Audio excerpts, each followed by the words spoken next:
हम सभी के प्रेरणा स्रोत आदरणीय पोखीराज साहब, स्नेह एवं वात्सल्य की प्रतिमूर्ति वंदनीय माता जी, समादरणीय डॉक्टर राजेश राय जी, उपस्थित समस्त सुधी श्रोतृवृंद,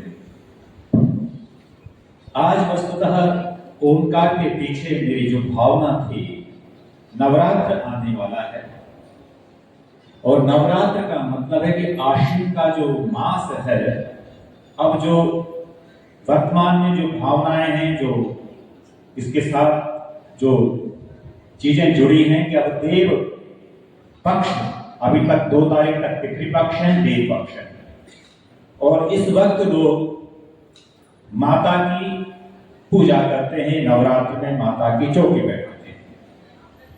हमारी तो सबसे बड़ी मां, सबसे बड़ा पिता ओम है।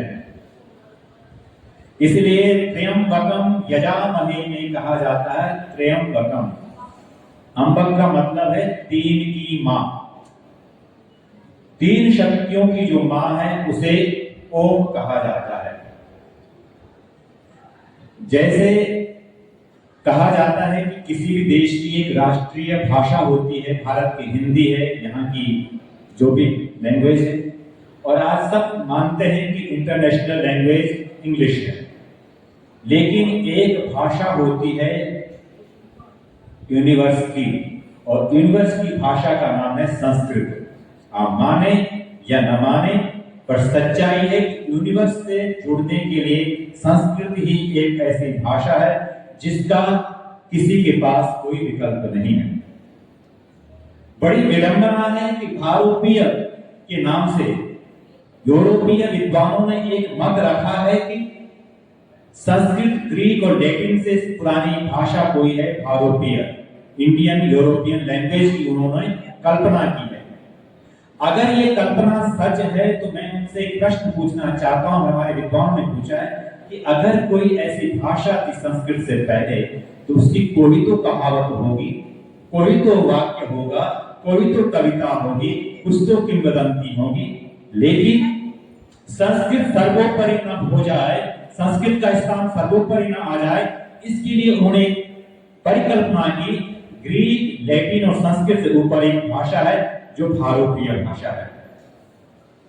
लेकिन इतना वो भी जानते हैं कि ऋग्वेद से प्राचीन कोई ग्रंथ है नहीं। तो मैं जहां पर आपकी बात लाना चाह रहा हूं वो बहुत महत्वपूर्ण चीज है कि हमारा मस्तिष्क के 2 पार्ट्स हैं, एक बायां और एक दायां। आज समस्त संसार में अपने सिंहासन पर तर्क को बैठा दिया, लॉजिक को बैठा दिया है, हिसाब किताब को बैठा दिया है। आपने मेरे लिए इतना किया तो मैं आपके लिए इतना करूंगा। यह है बायां मस्तिष्क। बायां मस्तिष्क तर्क का मस्तिष्क होता है और इसलिए कहा जाता है अधिकतम परेशान वो व्यक्ति है जो हमेशा मैथमेटिक्स अपने दिमाग में रखता है, सबसे ज्यादा हर जगह हिसाब किताब, बच्चों के साथ भी, बीवी के साथ भी, समाज में भी, उसने मुझे कितना दिया, मैंने उसको कितना देना।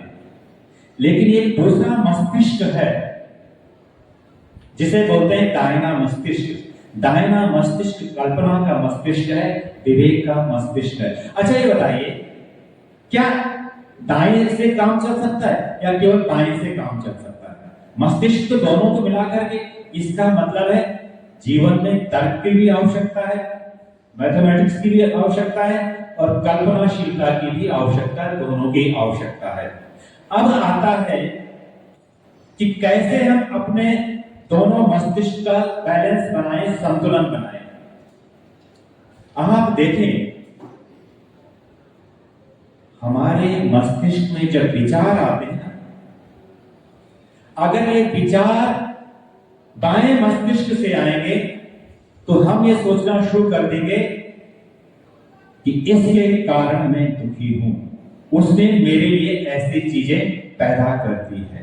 इस बात को मैं थोड़ा एक कहानी के माध्यम से समझाना चाहूंगा। एक बार एक मां किसी मंदिर में आती थी और मंदिर में जब आती थी तो मंदिर के लोग जो आपस में बातें कर रहे होते हैं, मोबाइल फोन पर सुन रहे होते हैं, कॉल कर रहे होते हैं। उस माता ने वहां के आचार्य से कहा कि आचार्य जी, अब मैं आपके यहाँ नहीं आऊंगा, अब मैं आपके यहाँ नहीं आऊंगी, क्योंकि आपके यहाँ लोग भक्ति करने नहीं, पूजा करने के लिए नहीं आते हैं, इसलिए मैं ऐसे पाखंडियों के साथ नहीं रहना चाहूंगी। आचार्य बड़ा समझदार था। आचार्य ने कहा, माता आपको जो करना है वो आपका निर्णय है, लेकिन एक काम आप जरूर करो, मैं आपको एक पूरा भरा हुआ गिलास दे रहा हूं और इस गिलास से आपको पूरे मंदिर की परिक्रमा करनी है, लेकिन शर्त एक है, इस गिलास से पानी की एक बूंद भी नहीं टपकनी चाहिए और आपको 3 परिक्रमा लगानी है, तब मैं कर लूंगी।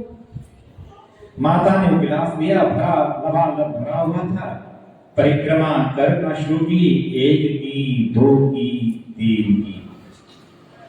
आचार्य जी ने पूछा, माता क्या पानी टपका का? नहीं, बिल्कुल नहीं टपका, बिल्कुल नहीं गिरा। अच्छा माता, जब आप परिक्रमा कर रहे थे तो आपको दिखाई दिया जो लोग मंदिर में बैठे हुए बातें कर रहे थे क्या? कहा नहीं, मेरा सारा का सारा ध्यान गिलास के उस पानी में था ताकि कोई बूंद बाहर न निकल जाए। तो जब हम बायां मस्तिष्क हमारा एक्टिव होता है तो हम कल्पना छोड़ करके दोस्तों पर आरोप, ब्लेम, विक्टिम कार्ड खेलना शुरू करते हैं। तो बायां मस्तिष्क अच्छा है क्योंकि हम एनालिसिस करते हैं, चीजों को टुकड़े टुकड़े में देखते हैं, लेकिन दायां मस्तिष्क जो है कल्पनाशीलता का नाम है। तो अगर मुझे एक वाक्य में बोलूं कि प्राप्त ही पर्याप्त है, प्राप्त ही पर्याप्त है, इस वाक्य को पीछे अगर भावना है तो हमारा दायां मस्तिष्क काम कर रहा है, और दायां मस्तिष्क किसका? कल्पनाशीलता का। अब वो चीजों को टुकड़े टुकड़े में नहीं देखेगा, बल्कि समस्त चीज को देखेगा। तो इससे क्या होगा कि सबसे पहले अब क्या समझने की कोशिश करूंगा मैं कि मेरा अगर सर दर्द हो रहा है तो कारण कौन है? कोई बता सकता है? मेरे सिर में दर्द है तो कारण क्या है? कोई बता सकता है? मैं ज्यादा सोचती हूं, मैं ज्यादा सोचती हूं, इतना ज्यादा सोचती हूं, इतना ज्यादा सोचती हूं कि अब मेरा सर दर्द बढ़ने लगा। अच्छा, मेरे पेट में दर्द क्यों है? क्योंकि मैं खाता ज्यादा हूं। तो जितनी भी समस्याएं हैं, उन समस्याओं को पीछे सबसे बड़ा कारण है कि मैंने जो है ना चीजों को ज्यादा से ज्यादा करना शुरू कर दिया है। तो बैलेंस में यदि रखा होता, बैलेंस क्या है? तो मैं 5 चीजें बताऊंगा आपको कि अगर आप मस्तिष्क, दाएं मस्तिष्क को एक्टिवेट करना चाहते हैं तो सबसे पहले विचारों में व्यक्तिगत पर्सनल बन जाइए। सबके लिए मत सोचिए, सबसे पहले अपने बारे में सोचिए। क्या सोचना है? कि मैं परमात्मा की दिव्य संतान हूं। व्यक्तिगत प्रश्न होने चाहिए, संवाद व्यक्तिगत होना चाहिए। दूसरा, सोचते समय इस बात का ख्याल रखिए कि पॉजिटिव हो, सकारात्मक हो। कैसी भी चीज, कितना भी बुरा से बुरा हो, बच गए ना, बच गए ना, तो पॉजिटिव। तो पॉजिटिव होकर के सोचना है, कितना भी नुकसान हो दोबारा से शुरू कर लेंगे।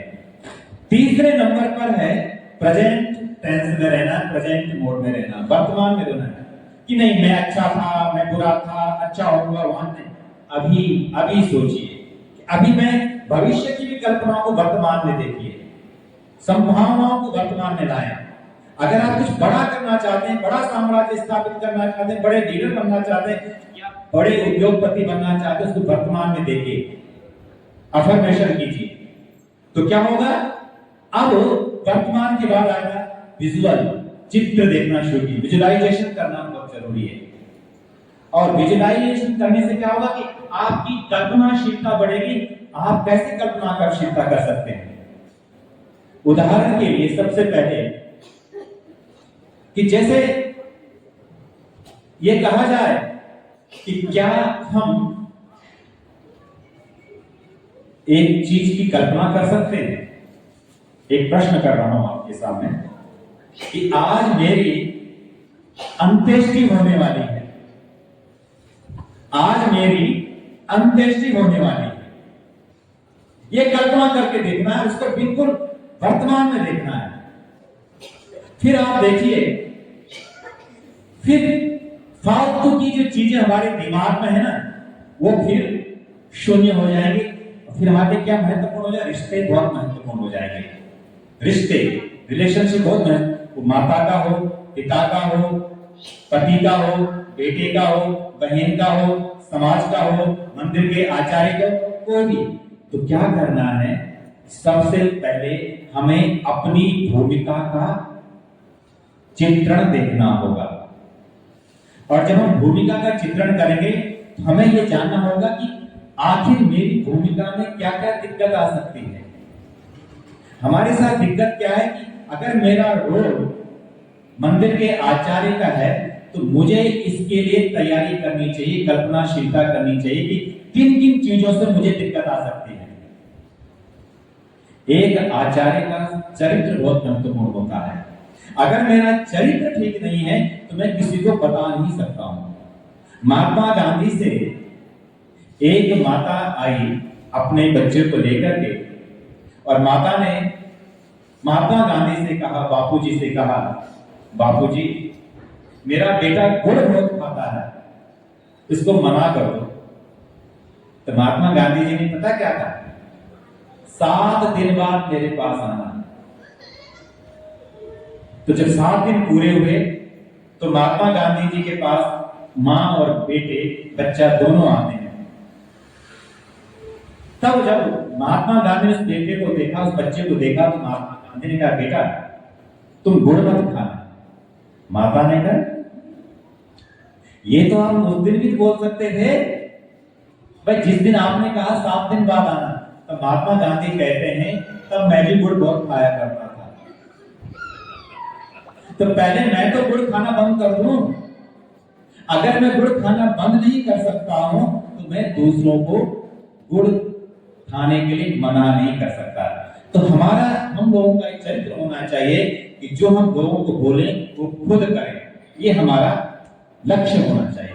ऐसे ही माता हो, पिता हो, गुरु हो, या फिर किसी भी आप भूमिका में कोई भी योगदान है, उसका रिहर्सल, उसके प्रति कल्पनाशीलता अवश्य होनी चाहिए। उससे क्या होगा? सभी प्रकार के पक्ष हमारे सामने आ जाएंगे, नेगेटिव भी, पॉजिटिव भी। और फिर क्या होगा? कई बार सारे के सारे योजनाएं, सारे के सारी प्लानिंग धरी की धरी रह जाती है।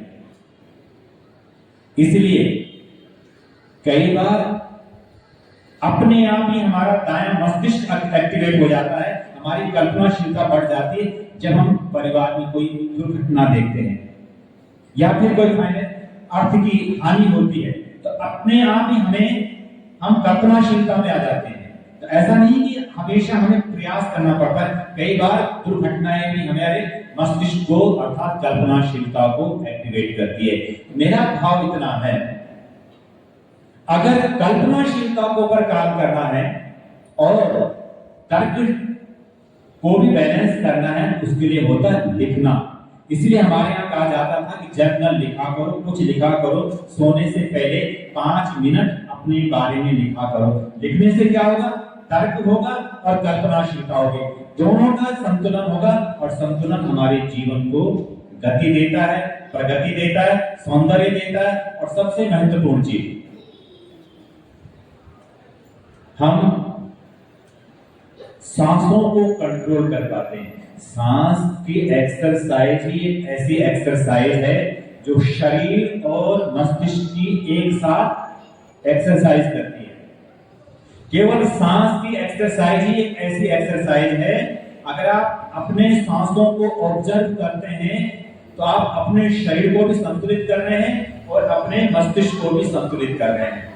तो जो मैंने ओम का उच्चारण कराया था, ओम के उच्चारण के पीछे यह भावना है कि हम अपनी सांसों को लंबी गहरी करें। और सांसों के पीछे छिपा है हमारा प्राण। और जितना हमारा प्राण मजबूत होगा, जितना हमारा प्राण ऊर्जावान होगा, उतना ही ज्यादा हम कल्पनाशीलता में, जो मैंने कहा था ना, कहता हूं I am the most beloved child of the almighty God. मैं कुछ यूनिक क्रिएशन तब कर पाऊंगा जब मेरी कल्पनाशीलता बहुत अच्छी होगी। और जितनी अच्छी मेरी कल्पनाशीलता होगी, उतना ही मैं संसार के लिए कुछ ऐसा करूंगा जो मुझे ही पूरा करना है, मैंने ही संपन्न करना है। चाहे इस जन्म में करूं, चाहे हजारों जन्मों की बात करूं, परमात्मा हमसे वो काम करवाएगा ही करवाएगा। इसलिए अच्छा है हमारे ऋषि मुनियों ने इसलिए संस्कार की 16 संस्कार की महत्ता बताई है। और उन 16 संस्कारों में 3 संस्कार ऐसे हैं जो सभी धर्म वाले करते हैं, चाहे नास्तिक हो चाहे हिंदू से बाहर के हों। पहला संस्कार नामकरण संस्कार सभी करते हैं। तो नाम के पीछे यह भावना छुपी होती है कि मैं जिस भावना के लिए, जिस कामना के लिए, जिस संकल्प के लिए मैं पैदा हूं, उस भावना से मेरे माता पिता मेरा नाम रखते हैं। तो नाम का संस्कार, नामकरण संस्कार हर धर्मों में है, हर सोसाइटी में है। दूसरा संस्कार है विवाह संस्कार, जो हर धर्म में होता है। और तीसरा संस्कार है अंत्येष्टि, जो सभी धर्मों में होगा, चाहे ईसाई हो, चाहे मुस्लिम हो, चाहे हिंदू हो, चाहे जैन हो, चाहे बौद्ध हो, चाहे यहूदी हो, चाहे कोई हो। अभिप्राय मेरा यह है कि संस्कार के पीछे एक भावना जो ऋषियों की छिपी थी, वो भावना थी कि हम इस धरा पर परमात्मा की परम कृपाओं को समझने के लिए, पहचानने के लिए, इस एहसास के लिए आए हैं। और उसके साथ हमें कुछ इस संसार में कुछ ऐसा योगदान देना है, अपनी भूमिका में रहकर कुछ ऐसा योगदान देना है जिससे संसार का समाधान, कुछ नया सॉल्यूशन संसार को मिले। इन्हीं भावना के साथ मैं पुनः कहना चाहूंगा कि ओम हमारा यूनिवर्स तक पहुंचने का सबसे बढ़िया पासवर्ड है। तो मैं एक प्रार्थना करूंगा कि नवरात्रों में कम से कम मैं 1 घंटे ओंकार का उच्चारण करता हूं, 4:30 से 5:30, और फिर आधे घंटे गायत्री का करता हूं। ये मेरा रूटीन है। तो कम से कम आप इन नवरात्रों में, ज्यादा नहीं कर सकते हैं तो 5 मिनट तो कर ही सकते हैं ना, या नहीं? तो 5 मिनट आप करेंगे, आप जो मैंने आपको बताया, और कोशिश कीजिएगा आपका स्पाइन सीधा रहना चाहिए। ये आपका बिल्कुल सीधा रहना चाहिए। आपने अगर 6 महीने किया, आपके शरीर में ऐसी पावर पैदा हो जाएगी कि आपको डॉक्टर के पास जाने की जरूरत नहीं होगी। बहुत सारी चीजों को हमने नकारात्मकता से बुलाया है, और जैसे हम प्रणव का गुंजन करेंगे तो हमारे में ऊर्जा का स्रोत, आपको जो चीज चाहिए वो ओम देता है, देता है, देता है। ये मैं नहीं कह रहा हूं, ये हमारे ऋषि मुनियों ने कहा। कुछ भी मांगना है ओम से मांगिए। ओम हमारी माँ है, ओम हमारे पिता है, ओम हमारे गुरु है। ओम का अगर आप 5 मिनट के लिए करेंगे, और जिस क्रम से मैं कह रहा हूं, ओम को बाद में कीजिएगा, पहले वार्म अप जरूर कर लीजिएगा। बिना उसके करेंगे तो लाभ नहीं होगा। हमें अपने 5 तत्वों को एक्टिवेट करना जरूरी है। बिना 5 तत्वों के, इसीलिए उपनिषद का ऋषि कहता है, नायम आत्मा बलहीनेन लभ्यः। ये परमात्मा कमजोरों के द्वारा प्राप्त नहीं हो सकता है। कमजोर व्यक्ति उसको नहीं पा सकता। तो सबसे पहले हमारा शरीर स्वस्थ होना बहुत जरूरी है, और शरीर स्वस्थ होने के बाद धीरे धीरे हमारे मन का स्वस्थ होना, फिर हमारे जो इंद्रियां हैं, इन इंद्रियों का मजबूत होना बहुत जरूरी है। वो तभी होगा जब हमारे समस्त शरीर में ऑक्सीजन पहुंचेगा। और अगर समस्त शरीर में ऑक्सीजन नहीं पहुंचेगा तो हम बलवान नहीं हो सकते। हमारा वही शरीर का अंग बीमार होता है जहां पर हमने ऑक्सीजन को नहीं पहुंचाया है, जहां पहले से कार्बन डाइऑक्साइड है। अगर हम वाकई इस बात पर विश्वास करते हैं कि शरीर में इतनी क्षमता है कि वो ऑटोमेटिकली रिपेयर कर देता है। इसके लिए प्रणव ही एक कुंजी है, प्रणव ही एक पासवर्ड है। प्रणव का मतलब ओ। ठीक है, आप सबका बहुत बहुत धन्यवाद।